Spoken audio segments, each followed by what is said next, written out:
Welcome back to Ox Tools. I'm Tom. So I got another meatloaf here for you guys, and this is the Tom's version of the mixed format, and this is where we combine a lot of little bits into something with some meat behind it, and typically, it's 20 minutes to a half an hour of entertainment for you guys. So in this particular one, we reveal a mystery tool. We introduce a new mystery tool. Did a little horse trading with a viewer, and so we'll show some of that. And we got a package from a fellow YouTube creator that we're going to take a look at, and some interesting stuff in there. And then we have a really nice letter and an electronic book from another viewer, and we'll take a look at that. And then we got a package, and I can't really say much about it. We're gonna have to go look at that because it's gonna take a little bit of work to get into it. So let's suit up, let's go over there, and let's get cracking. Okay, so this is last week's mystery tool, and these a couple of guys actually nailed it here. And what these are for holding drill bits. So we were looking at this kind of weird I don't know, shape that's in the split there. Well, it turns out that these actually hold, and they had a number on it, so that was one of the clues there. This is a number 5, and this is a number 21 here. So let's try the 5 here. And if you, is that the 5? Yeah. If you look, it fits the spiral flute of the number 5 drill like nearly perfectly, right? Okay. So the deal is, and I'm going to drag another tool out here in a second to kind of help with this, is in really tight quarters, like you'd see in aircraft and aerospace stuff, many times you have to have a very, very short reach to drill something, right? So what they do is they either cut the drill off or break it off or whatever, and then they can stick just a little bit out of this. And I'm not going to break a drill to show you, but these act like a little collet, and then you tighten them up. And I got my Siamese adjustable wrench here, or shifting spanner, as Doug would call it. Okay, and then that locks the drill in there, and then these thread into the head of a pneumatic drill. Now, apparently, I guess, and I didn't know this, that the aircraft industry has some larger headed pneumatic drills. I thought they were all 1/4 28, but it looks like there might be another size. So I'm going to go grab a tool real quick, and that this will thread into, and then we can kind of look at that too. So okay, so here's an example of an aircraft pneumatic drill, and this is a APT, and this was a flea market find. But you can see how small the head is here, right? So let's take that out, and it has a little. You line up a little hole here. I need a peg here, so let me find a drill that'll go through there, like that. I'll use my handy dandy.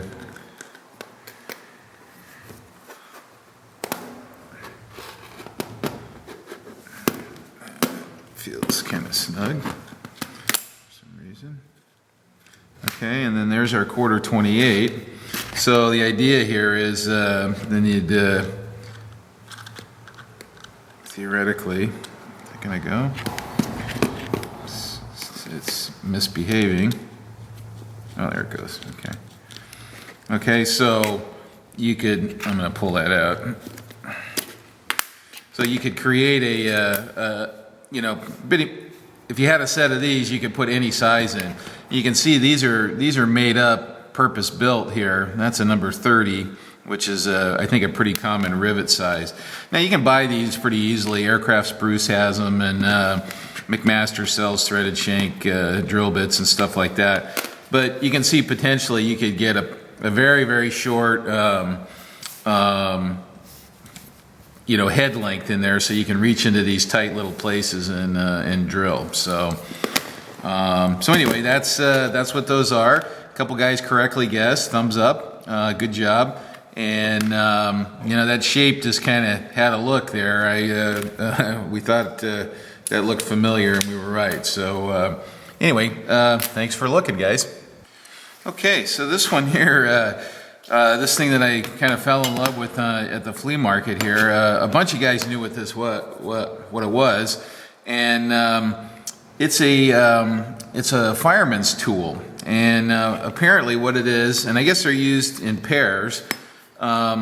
This hook here has a recess, and they have hose couplings where they couple their canvas hoses together, and it has a brass coupling that screws together. Well, I guess you use these kind of in opposing pairs to snug those joints up. And I guess, you know, they carry this in their, I don't know, in their boot or wherever they carry it. I'm not sure. And then this opening here is, you can use that for turning gas meters off. So or gas valves, natural gas valves. And then, you know, it's got a a pry bar too. In the fire rescue industry or trade, they have a lot of tools that are kind of multi-purpose, right? So they can grab one tool and it really covers a lot of ground, you know. So this is a pry bar, and it's also a little hammer. And I asked one of the guys, I go, okay, so he said, yeah, it's like a little tack hammer, right? And I'm like, okay. I go, so you know, you're putting a big fire out or whatever. What do you need a little tack hammer for, right? And he says, oh, well, you can put signs up, and you know, the do not enter signs that, you know, tap the tacks in. Now, apparently some of these are cast in bronze. This particular one is boring iron or steel here, okay? A bronze one of these would they would be off the hook. It'd be pretty cool looking.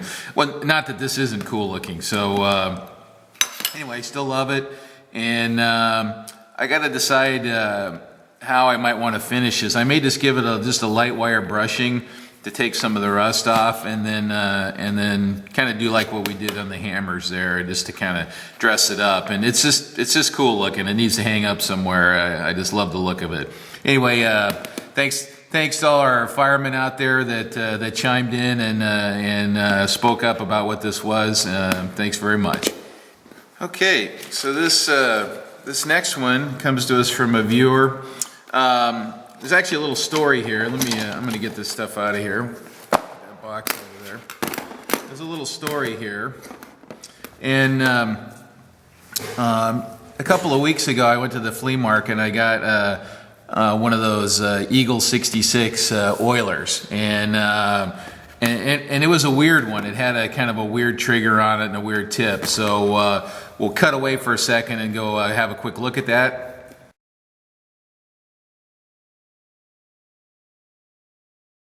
Okay, we're back. So that was this. It's a specialized oiler for teletypes and the Bell system. Okay, and this gentleman here, Keith Ward. He's and there's Keith's name right there. He's a collector of this old teletype equipment and Bell Western type gear. So he kind of was interested in that oiler, and I said, okay, well, gee, I'm always looking for mystery tools, so what do you got, right? And so he sent me a couple of pictures, and so Keith has contributed this as a mystery tool here for this week, and it's got some markings on it. They're numbers, and so this is pretty strange. I think this moves. This opens up, and it's got what looks like a big finger or thumb pull on it. Okay, so we'll just kind of rotate this around, and you guys can get a good look at it here. This has got a kind of a blade-like thing in the front here, and then it's got a blade-like thing in the back here. So this looks like it's potentially adjustable here. Yeah, it looks like this might have two positions here. So it looks like this particular assembly can move forward on, you know, and reattach at one of these holes. So it's probably got a pin and a threaded thing there. So it's got a neat handle on it that's got a nice patina. Actually, it's very coarse grained. Looks like a little lathe center there. The handle looks kind of original. Looks like it's got a cross pinhole in it. Anyway, that's this week's mystery tool. And he threw some other stuff in there just for fun. A couple of 4mm ball drivers, and then this guy here. But I don't think this is a good mystery tool because it's kind of, I don't know, maybe it is. Let's see, what kind are these here? Oh, these are Kleins here. So these are some small Kleins that have been modified to grip a tube or something like that, or pinch off a tube or something. So anyway, Keith, thanks for contributing to the show here and with the mystery tool. And let's see if these experts out there can figure out what the heck this thing is. Anyway, thanks for watching it. Okay, so this next one here. So Mrs. Ox is starting to get into this a little bit too, I guess. So this is a thrift store find. So she cruises. She's got a little circuit that she does that and hits a bunch of thrift stores and just kind of goes and looks. And she's got she loves little jackets, right? So she's always looking for jackets, and I give her a hard time about it because she's got so many of them, and you know, I tease her and say, you know, when you were a little kid, you didn't have a jacket or something. Your mom and dad didn't give you a jacket, so you know, is that why you get all these jackets? Anyway, so I just give her a hard time. But anyway, bless her heart, she found this ratchet at a thrift store, and it was like $5 or $2 or some ridiculously low price. It's a snap-on, and it's got a single socket on it. Actually, I didn't look at what size it is here. Let's see what it is. And you know, so if you're gonna have a ratchet with a socket at one socket, right? That's a 9/16 socket. So that's a pretty handy socket. It looks big for some reason. Yeah, it says 9/16. Anyway, so if you're gonna have one ratchet and a socket, that's a pretty good one to have. But that's a pretty old one there. And a couple of things kind of jump out at me here. Let's take a look at it here. So it's got a brass shaft that runs down through here, which is kind of neat. And the other thing that I was looking at. Yeah, so there's the other end of it there. It's not a pin lock. It's got a ball lock. It's got a big ball, and then look at the ball retention there. How they've let's see if I can flip that around in a more meaningful way there. But they've staked the ball in a bunch of places. Usually now it's just like two little half moons or something like that around there. So that's kind of an interesting staking of the spring-loaded ball there. And I don't know, it feels pretty good in the hand. I like it, and it's kind of neat. So anyway, thanks, Mrs. Ox. Keep bringing stuff home. And this is a industrial socket here because it's got a hole through it. And this is for you know, like a torque wrench or something where they have to positively retain the socket. They call it a pin lock, I think is the correct name for it. So anyway, new tool find there. So thrift store. Okay, so this next one comes from our Southern California buddy, Stan Zinkowski. He's a Bar Z Industrial. His YouTube channel is Shaden HKW, and if you haven't checked out Stan, go check him out. Give him a subscription and throw some comments up. He's doing some cool stuff down there. Always interesting interesting stuff going on. He makes the little Z squares, and maybe I'll drag my little collection out and show you guys these Z squares that he makes. So anyway, Stan and I we email back and forth and turn each other on to Craigslist things in our area. He sent me some a little care package here, and my wife immediately snapped one of these up and to put in her area. So he makes these little decimal charts, color-coded ones, which are kind of nice.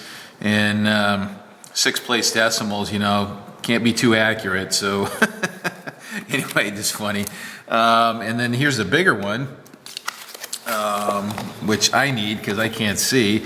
And then he's got his little flow chart on the back here. And you know what? I can't I can't read upside down. So let's see. Okay, so this is this little flow chart here, and then he gets down to the bottom. This is great here. Would it make a good YouTube video? Mind-numbingly boring, and or probably. So anyway, I like that. That's pretty funny. So Stan, thanks for the charts, and that isn't all he sent. He sent a bunch of other stuff. So let's. Actually, you know what? I'm going to go grab those little Z squares, and you guys can get a look at them, and then we'll show some of the other stuff that Stan sent.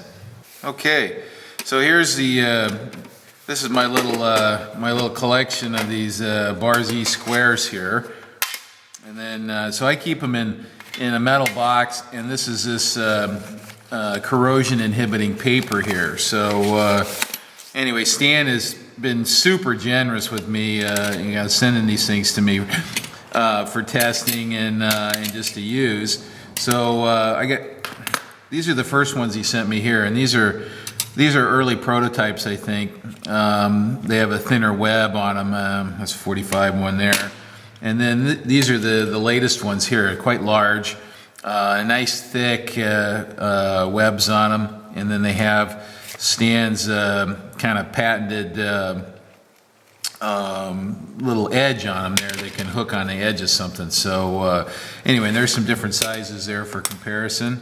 There's some of the little ones. These fit in a Kurt vise. You can hang them off the edge of the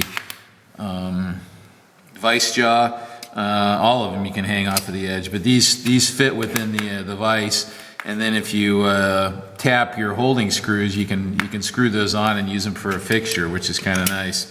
And anyway, so there's my Bar Z square collection. Stan, as always, thank you very much, and you've been so generous with these things. I just love them, and I like pulling them out and looking at them. Anyway, let's look at some of the other stuff that Stan sent, and we'll keep going here. Okay, so here's the next thing, and Stan may have showed these in a video of his when he got them. I think he went down and he bought a lot of tools that was on Craigslist or something. I'm not sure what, and I think these were in it. Now these are. He says new old stock, and I believe him. And these things don't look like they've ever been used. In fact, they still have the pad printed plum markings on them. Now I'll probably shine these up a little bit because these want to be polished like your hammer faces too. But that's a pretty unique dolly. I haven't. Now these are auto body dollies, or kind of curved work dollies. What the hell? Some dried weasel snot on there. Anyway, I'll clean these up, and I don't have one like this. This is a very, very kind of unique shape. It goes to a knife edge, which is nice for, an example would be where you have a sheet metal corner like this, and you want to do some work in this direction here. Well, this guy can kind of sneak up into that corner, and this can actually be, fairly acute that way, right? And you can still get up in behind this to back that up. So that's kind of a neat one. Dollies are just kind of general purpose. They have multiple radii on them and multiple edges. you know, that you can use for a variety of backing purposes. This one's pretty cool too. What is it, 1456? And then this one is a 1455 maybe? Hard to say. Anyway, Stan, those are awesome. And what this is going to do is this is going to trigger. I'll probably drag out all my dollies. I got a few dollies that I'll bring out and show at some point too. So this will go in my dolly drawer. I have a drawer, believe it or not. And I thank you, my friend. Those are pretty special. I like those. Okay, so this is the last thing from Uncle Stan here, and let's pull it out. And he and I have been talking about this anchor loop a little bit, and I guess he is now, I guess they're a sponsor of his show or something like that, which is pretty awesome. And anyway, so he sent me some to try, and now, you know, a couple people have asked me about this stuff, and I guess I had an opinion about it because we tried this in a shop that I worked at a long time ago. Now, that shop did mostly 316 stainless and titanium for chemical processing equipment. And we got some of this stuff and we tried it. And, you know, it works pretty good from my recollection. But the one thing that I remember from that particular case was it made a kind of a, you know, when it got overheated, it would make a kind of a funny smoke that I didn't care for the smoke. Now, they may have changed their formulation. I may have remembered wrong. I'm totally willing to give them another try. This is a water-based material here, which is kind of nice. These are great little containers. I love the little containers. So Stan sent me a little supply, and so you can refill these little guys because these are pretty handy here for small things. Now it's kind of has a consistency of I don't know, like sour cream or something like that. So when you put a little on, it kind of stays put. And Stan's been demoing it on his channel and looking like it's producing pretty good results. So I'm willing to give it a try, and Stan was nice enough to send a couple bottles up. And let's thank the Anchor Lube Company for supporting the YouTube community here and by giving Stan some samples. And I'm assuming that they gave him some samples. I may be wrong there, but anyway, we're going to try it out and see how it works and go from there. So Stan, thank you very much. Oh, the little text a little while ago, that was actually Stan. He picked up something that you'll see in one of his videos pretty soon. So it's blue and it's big. That's all I'm going to say. So anyway, thank you very much, Stan. Okay, so this next one, it's not much to look at here on camera, but it's a neat story actually. This comes to us from Sam DeVault, and he's back in Tennessee, Johnson City, Tennessee. And what's he and I have been talking on email a little bit, and what he did was he had a K.O. Lee tool and cutter book, a manual that he actually spent time and scanned and put on a CD for me.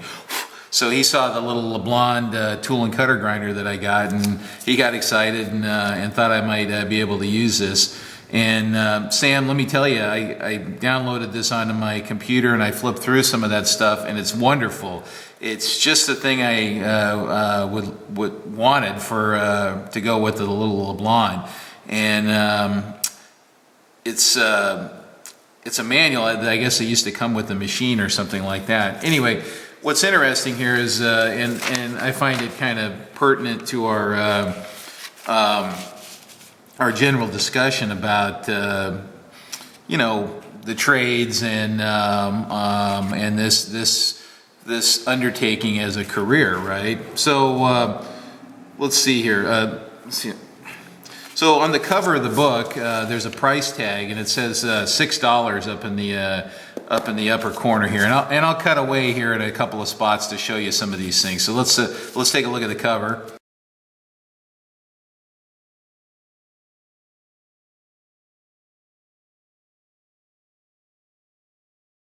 Okay, we're back. And so you saw that, it says $6 on that. And he got the book in 1985 or 86, okay, when he got the machine quoted. Anyway, he brings it up because he went to the KOLE website now, and that book is $125, okay? 125 bucks. What the flip? So why does a little pamphlet cost that much? I don't understand. They ought to be giving the damn thing away for free, okay? They'd sell more machines. I don't know what. Now I understand, you know, cost savings, and you can't just, you know, throw this stuff out on the internet, but what's the big deal? Put a PDF on your website. People can download it after they register their name or something. You know, come on, guys. You know, let's get with the program here, right? With the modern times. So anyway, at that time, he was a senior tool and cutter grinder at the Bud Tool Company in Johnson City, Tennessee, and he was making $11.80 an hour, okay, as a senior tool and cutter grinder, okay. So that was in '89, okay, 1989. Now apparently Bud sold the plant to Bosch Corporation in the '90s. So 3.5 years ago, they closed the facility down. And the guy that Sam trained to take his place, okay, now this is 3.5 years ago, remember, okay, he was making $17.50 an hour, okay, senior tool and cutter grinder. Now, does that make any sense at all? Now I realize that area of the country, generally wages are a little lower there, you know, cost of living is a little lower, okay, so, right, okay, but when you... And what Sam is doing is he's kind of comparing this $6 book that's now $125 to, in '89 he was making $11.80, and his buddy 3.5 years ago is only making $17.50. So that doesn't, you know, if you just look at inflation at 3 or 4% a year, right? They're not keeping pace with this. So, you know, this economy is riding on our shoulders, right? And there's a well, you know what? I'm not even going to get started down that road. It's just not a good conversation. But anyway, that's his point here. Is you know, gee, it'd be nice if that kept pace with some of the other stuff.